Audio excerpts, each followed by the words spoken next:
Hello people, this is your channel CATV, and in this video we are going to do the additional questions of AS4. सी अगर आपने इसके पहले वाला AS4 का video देखा होगा, अराउंड 30 से 40 मिनट का था वो, उसमें मैंने स्टार्टिंग में बता के रखा था कि MTP, RTP और सजेस्टेड, ठीक है। MTP मई 20 के बाद की उस PDF में नहीं थी। RTP जो थी वो बनती बातें वो नवंबर 20 के बाद की नहीं थी। तो जो भी मैंने उधर बता के रखा था उसके एडिशनल में जो क्वेश्चन हैं, राइट, वो एडिशनल क्वेश्चन को सोचा था कि जब नवंबर 21 की MTP आएगी, क्योंकि RTP आ चुकी है, MTP आएगी और मई 21 के सजेस्टेड आ जाएंगे, तो उसके बाद जो है AS4 के वो जो है बचे क्वेश्चन, इनके साथ हम एक वीडियो और सेपरेट बना देंगे। पर बेटर है कि जितने अभी हमको क्वेश्चन दिख रहे हैं वो सारे क्वेश्चन हम कर देते हैं, ठीक है। जब वो दो आएंगे तो उस दो पे अलग से एक और एडेंडम वीडियो हो जाएगा, राइट। अभी हमारे पास नवंबर 21 की RTP का क्वेश्चन है, इसको करते हैं। देखो, फाइनेंशियल स्टेटमेंट PQ लिमिटेड, ठीक है, उसके फाइनेंशियल स्टेटमेंट को अप्रूव करा है बोर्ड ऑफ डायरेक्टर ने 15 जुलाई को, राइट, 15 जुलाई को अप्रूव करा। अब देखो, अ सूट अगेंस्ट कंपनी एडवर्टीजमेंट एक पार्टी ने फाइल किया 20 अप्रैल को, ठीक है, मतलब कि बाद में फाइल किया है, ठीक है। पर ये event occurring after balance sheet date है, पर कंडीशन एग्जिस्ट करती है क्या बैलेंस शीट डेट पे? नहीं करती। तो इस तरीके से जो है ये नॉन एडजस्टिंग इवेंट तो हो जाता है, ठीक है। एक बार देख लेते हैं। और साथ ही साथ हमको ये भी देखना पड़ेगा कि कंटिंजेंट लायबिलिटी भी अगर हम बोलते हैं तो कंटिंजेंसी जो स्टैंडर्ड में यूज़ होता है is restricted to conditions at balance sheet date. भाई उसको बैलेंस शीट डेट पे पर देखा जाता है ना, जैसे कि सूट फाइल हुआ है बैलेंस शीट डेट के पहले हुआ होता तो चलो कंटिंजेंसी थी, ठीक है। कंटिंजेंट लायबिलिटी भी, कंटिंजेंसी का भी एग्जिस्टेंस जो है बैलेंस शीट डेट पे देखा जाता है, ये तो वो भी नहीं है, ठीक है। तो इस तरीके से ये नॉन एडजस्टिंग इवेंट है, ओके। फिर ये लिखा हुआ है कि जो terms and condition of acquisition of business है वो मार्च में डिसाइड हो गई थी, फाइनेंशियल रिसोर्सेज बाद में अरेंज हुए। बनती बात है कि जो नेसेसरी एडजस्टमेंट है वो बाद में हुए है, पर इवेंट तो बैलेंस शीट डेट पे थी, ठीक है। मतलब कि event occurring after balance sheet date थी, पर condition exist at the balance sheet date है, ठीक है।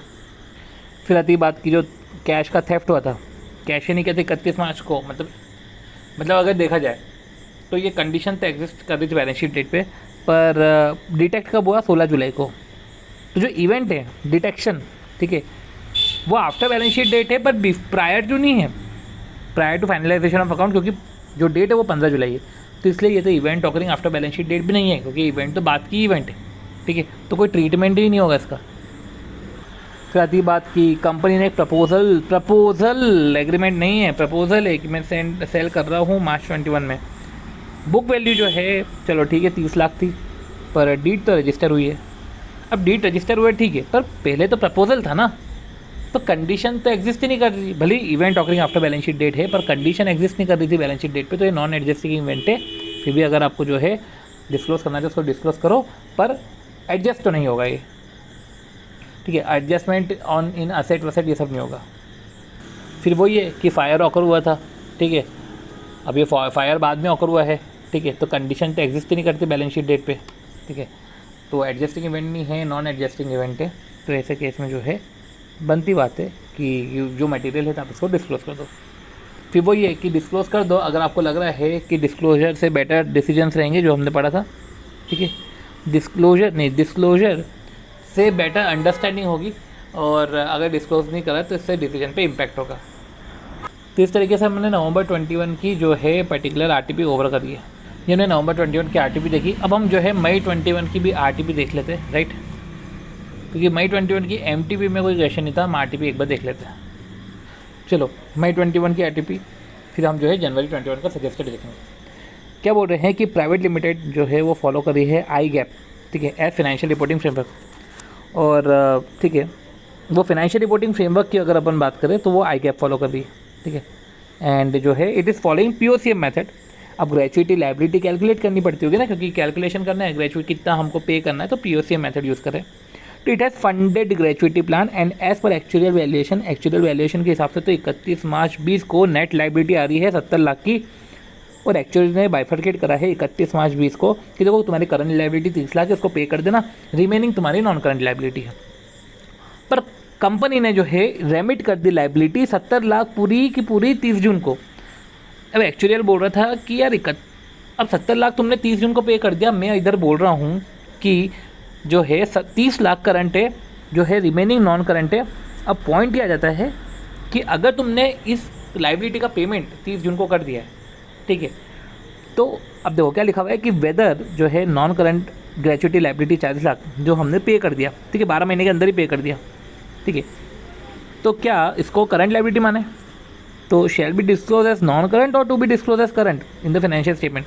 इट इज़ एज्यूम डेट कि जो ऑपरेटिंग साइकिल है वो नॉट मोर देन 12 मंथ है, मतलब 12 महीने तक की है। अब उसको करंट माने कि नॉन करंट माने, अब पॉइंट ये है समझना कि बैलेंस शीट डेट पे हमको थोड़ी ना पता था कि वो पे कर देगा, तो हम तो नॉन करंट ही मानेंगे, राइट। तो यही है, यही आंसर है, नॉन करंट ही होना चाहिए। एक बार देख लेते हैं। अब सी देखो, as per AS4 required disclosure of special item shall be disclose in financial statement, ठीक है। It state that event which although take place after balance sheet date but sometime reflect in the financial statement because of statutory requirement and because of their special nature. For example, अगर dividend declare करा balance sheet date के बाद पर before financial statement are approved for issue, before financial statement approve for issue, तो dividend are not recognize as liability at balance sheet. बनती बात है, because कोई ऑब्लिगेशन एग्जिस्ट नहीं करा था unless a statue otherwise require otherwise. तो ये बोल रहे हैं कि डिविडेंड बैलेंस शीट डेट के बाद डिक्लेयर हुआ, ठीक है, but before financial statement are approved, तो डिविडेंड लाइबिलिटी जैसे रिकॉग्नाइज नहीं होगा एट बैलेंस शीट डेट, क्योंकि कोई ऑब्लिगेशन एग्जिस्ट ही नहीं करती अनलेस स्टैच्यू रिक्वायर्ड अदरवाइज। मतलब कि कल को कोई नॉन एडजस्टिंग इवेंट दिखे और स्टैच्यू रिक्वायर कुछ अदरवाइज, ठीक है। अब अदरवाइज कैसे, या तो स्टैच्यू कभी कुछ बोल दे या तो कभी कुछ बोल दे कि भैया डिस्क्लोज करो स्पेशल आइटम, तो ऐसे केस में उसको नोट्स में जो है डिस्क्लोज करेंगे, इन द सेंस कि नॉन एडजस्टिंग इवेंट है, डिस्क्लोज नहीं होना चाहिए, बट फिर भी जो है अगर स्टैच्यू बोले तो स्पेशल आइटम का आप डिस्क्लोज कर सकते हो नोट्स के अकाउंट में।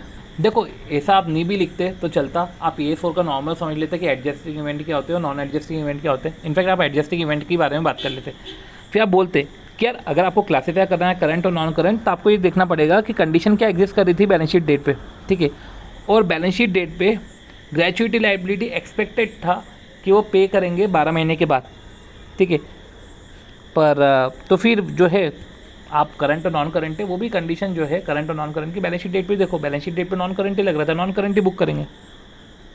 जनवरी 2021 के सजेस्टेड की हम बात करें तो उसमें सिर्फ जो है AS और इंड AS का कंपैरिजन था, राइट।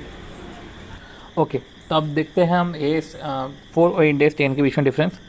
सबसे पहले देखो, AS4 में एडजस्टिंग इवेंट और नॉन एडजस्टिंग इवेंट है, तो दो बेसिस तो वही है, एक एडजस्टिंग इवेंट और एक नॉन एडजस्टिंग इवेंट।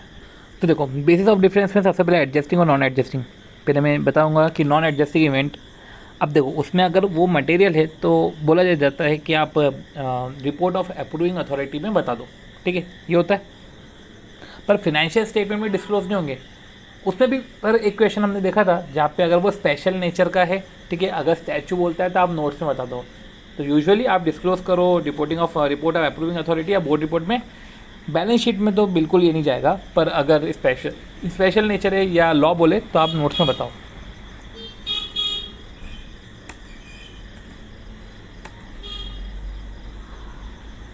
पर रही इंड AS 10 की बात, तो इधर से बोलते हैं कि नोट्स टू अकाउंट में जाएगा, मतलब वो मटेरियल है तो रिपोर्ट ऑफ अप्रूविंग अथॉरिटी तो कुछ कंसेप्ट ही नहीं है, डायरेक्ट नोट्स टू अकाउंट में जाएगा।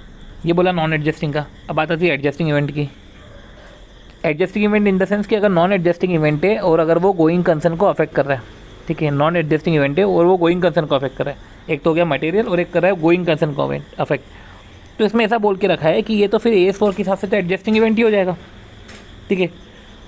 और पर AS4 वैसे भी डिस्क्लोजर की बात नहीं करता, AS1 बोलता है, ठीक है, डिस्क्लोजर की बात करता है। तो देखो वो तो जो है एडजस्टिंग इवेंट हो जाएगा, तो यही इधर भी लिखे रखा है कि AS4 रिक्वायर्ड की जो असेट लाइबिलिटी है एडजस्ट हो जाए, ठीक है, और साथ ही साथ स्टेट करो फैक्ट कि जो है गोइंग कंसर्न फॉलो नहीं हुए हैं। अब AS4 तो इसके बारे में बात नहीं करता, आप AS1 के हिसाब से जो है AS1 जो है स्टेट करेगा फैक्ट कि जो है गोइंग कंसर्न फॉलो नहीं हुए हैं, ये AS1 बोलता है। अब इधर भी अगर नॉन एडजस्टिंग इवेंट हो गोइंग कंसर्न अफेक्ट कर रहा है, ठीक है, तो ऐसे केस में भी जो है इंड AS भी, ठीक है, तो नॉन एडजस्टिंग इवेंट है, गोइंग कंसर्न अफेक्ट कर रहा है तो वो एडजस्टिंग इवेंट हो जाएगा। साथ ही साथ आपको जो है वो AS4 डिस्क्लोजर की तो बात नहीं करता, पर AS1 बोलता है कि आप ये फैक्ट बताओ कि गोइंग कंसर्न जो है गोइंग कंसर्न अफेक्ट हो रहा है, गोइंग कंसर्न फॉलो नहीं हो रहा है। ये हो गया हमारा।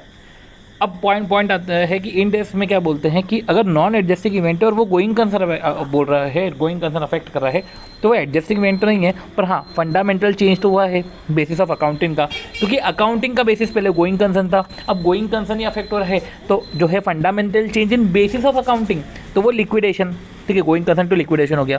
अब ऐसे केस में इंड एस भी जो है रेफर करते हैं इंड एस 1 को कि एंटिटी को फॉलोइंग डिस्क्लोजर करने पड़ेंगे, जैसे कि AS 1 में बोल के रखा है, इधर भी बोल के रखा है कि जो फॉलोइंग चीज़ें जो है डिस्क्लोज करनी पड़ेंगी, जैसे कि स्टेट द फैक्ट कि जो फाइनेंशियल स्टेटमेंट है, जैसे उधर बोला है कि गोइंग कंसर्न नॉट फॉलो, तो इधर भी लिखो कि financial statement not prepared as per going concern follow नहीं हुआ है, किस बेसिस पे प्रिपेयर हुआ है ये बताओ, ठीक है। और साथ ही साथ इधर तो फैक्ट बताना है, इधर भी वही बताना है, साथ ही साथ इधर तो ये रीज़न भी पूछ रहे हैं कि why entity is not going concern, ये तो रीज़न भी पूछ रहा है, तो इंड एस 1 में डिस्क्लोजर्स ज़्यादा है, राइट। देखा हमने नॉन एडजस्टिंग इवेंट देखा, क्या नॉन एडजस्टिंग इवेंट है जो है बनती बात है कि आप उसको रिपोर्ट ऑफ अप्रूविंग अथॉरिटी में बताओ, इधर बोलते हैं नोट्स टू अकाउंट में बताओ। फिर इधर एडजस्टिंग इवेंट की बात करते हैं, मतलब कि नॉन एडजस्टिंग जिसका गोइंग कंसर्न पे इफेक्ट है तो वो एडजस्टिंग इवेंट हो जाता है, ये बोलते हैं फंडामेंटल चेंज है बेसिस में, ठीक है, और आप डिस्क्लोज करो। उधर AS 1 बोलता है, इधर AS 1 की तरफ रेफर करते थे, इधर इंड AS 1 की तरफ। फिर दो पॉइंट तो नए हैं, सबसे पहले सॉरी दो नए क्या है, नॉन एडजस्टिंग और एडजस्टिंग हो गया। अब प्रपोज डिविडेंड की बात करते हैं, ठीक है। तो प्रपोज डिविडेंड में पहले डिफरेंस था, अभी कोई ऐसा डिफरेंस नहीं है, तो वो आप काट सकते हो। अब देखो दो नए पॉइंट है, दो नए पॉइंट कौन से हैं, एक तो लॉन्ग टर्म लोन, ठीक है, एक तो लॉन्ग टर्म लोन अरेंजमेंट, और एक होता है non cash distribution, non cash asset distribution, ठीक है, कैश नहीं बोला है, नॉन कैश असेट डिस्ट्रीब्यूशन है। तो देखा जाए तो इंड एस 10 में नॉन कैश के रिस्पेक्ट में गाइडलाइन दे के रखी है, उधर गाइडलाइन नहीं दे के रखी है। लॉन्ग टर्म अरेंजमेंट के रिस्पेक्ट में अगर मटेरियल ब्रीच हुआ है, ठीक है, तो नॉन कैश असेट आप डिस्ट्रीब्यूट कर रहे हैं ओनर को, तो उस पर गाइडलाइन दे के रखी है इंड एस 10 में। AS 4 में तो अभी हमने कोई बात ही नहीं करी है, ठीक है, तो अब ये भी हम याद रख लेंगे। और एक है कि लॉन्ग टर्म लोन अरेंजमेंट है, ठीक है। अब लॉन्ग टर्म लोन जो है वो जो है आपने बैलेंस शीट डेट के पे कर दिया था, मतलब कि आपने बैलेंस शीट डेट पे दे दिया था, ठीक है, पर जो लायबिलिटी है, ठीक है, ये लॉन्ग टर्म लोन भी आपने जो है ऑन और बिफोर बैलेंस शीट डेट दे दिया, साथ ही साथ जो है ब्रीच भी हुआ है लॉन्ग टर्म लोन का, ठीक है। तो ये लॉन्ग टर्म लोन का जो है ब्रीच हुआ था ऑन और बिफोर बैलेंस शीट डेट, और जो फिर लेंडर है, राइट, अब देखो आपने ब्रीच कर दिया, ठीक है, लॉन्ग टर्म लोन अरेंजमेंट था, आपने ब्रीच कर दिया, and if the lender before the approval of statement, आपने तो बैलेंस शीट डेट पे ब्रीच कर दिया, ठीक है, ऑन और बिफोर बैलेंस शीट डेट पे, पर जो लेंडर है before the approval of financial statement उसने अगर ब्रीच को वेव कर दिया, उसने माफ़ कर दिया, तो वो एडजस्टिंग इवेंट हो जाएगा। तो ये एक अच्छा पॉइंट है, ठीक है। ऐसा तो कोई प्रोविजन अपन ने AS 4 में पढ़ा नहीं, तो ये जो नॉन कैश असेट का डिस्ट्रीब्यूशन है, साथ ही साथ जो है लॉन्ग टर्म लोन का अरेंजमेंट, ठीक है, जहाँ पे आपने जो है मटेरियल ब्रीच, आपने ब्रीच कर दिया मटेरियल प्रोविजन का। अब ऐसे कैसे आपने ब्रीच कर दिया था, ये कंडीशन तो दिख रहा है बैलेंस शीट डेट पे, बट अब देखो, और आपने लॉन्ग टर्म लोन का मटेरियल ब्रीच कराया है, बट बाद में लेंडर ने, देखो इधर लिखा हुआ है, इसको पूरी तरीके से इससे इधर एक्सप्लेन नहीं करा है, पर इसमें ऐसा लेके रखा है कि if the lender before the approval of financial statement, की अगर लेंडर ने अप्रूवल ऑफ फाइनेंशियल स्टेटमेंट के पहले, ठीक है, एग्री कर रहे टू वेव द ब्रीच, क्या चलो यार आपने ब्रीच करा, मैं वेव कर रहा हूँ उसको, तो वो एडजस्टिंग इवेंट हो जाएगा। तो इस तरीके से हमने डिफरेंस देखा, जहाँ पे हमने एक नॉन एडजस्टिंग इवेंट देखा, ठीक है, नॉन एडजस्टिंग इवेंट को इधर अप्रूविंग अथॉरिटी में, उधर नोट्स में। फिर हमने नॉन एडजस्टिंग इवेंट जिसका मटेरियल इफेक्ट है गोइंग कंसर्न के ऊपर, तो अब गोइंग कंसर्न के ऊपर मटेरियल इफेक्ट है तो एडजस्टिंग इवेंट हो जाता है। फिर AS 1 बोलता है डिस्क्लोज करने का। रही बात इधर आती है तो इधर तो fundamental change in the basis of accounting, और इंड AS 1 बोलता है कि डिस्क्लोज करो फैक्ट, और साथ ही साथ रीज़न बताओ कि क्यों नहीं जो है, क्यों गोइंग कंसर्न जो है अफेक्ट हो रहा है ये, ठीक है, why entity is not going concern. Then फिर जो है नॉन कैश असेट का डिस्ट्रीब्यूशन है टू द ओनर्स, तो ये हमको पता है इधर गाइडलाइन है, उधर गाइडलाइन नहीं है। और साथ ही साथ अगर लॉन्ग टर्म अरेंजमेंट का मटेरियल प्रोविजन का ब्रीच हुआ है ऑन और बिफोर बैलेंस शीट डेट, और उसको वेव कर दिया है बाद में, but before the approving authority date of, before the date of approving authority, मतलब कि date on which financial statement was approved, तो ऐसे केस में जो है वो एडजस्टिंग इवेंट हो जाएगा। और इधर कोई ऑब्लिगेशन नहीं है, इधर कोई गाइडलाइन ही नहीं है इसके रिस्पेक्ट में। और इस तरीके से हमने डिफरेंस करे और इस तरीके से हमने एडिशनल क्वेश्चन ओवर करे।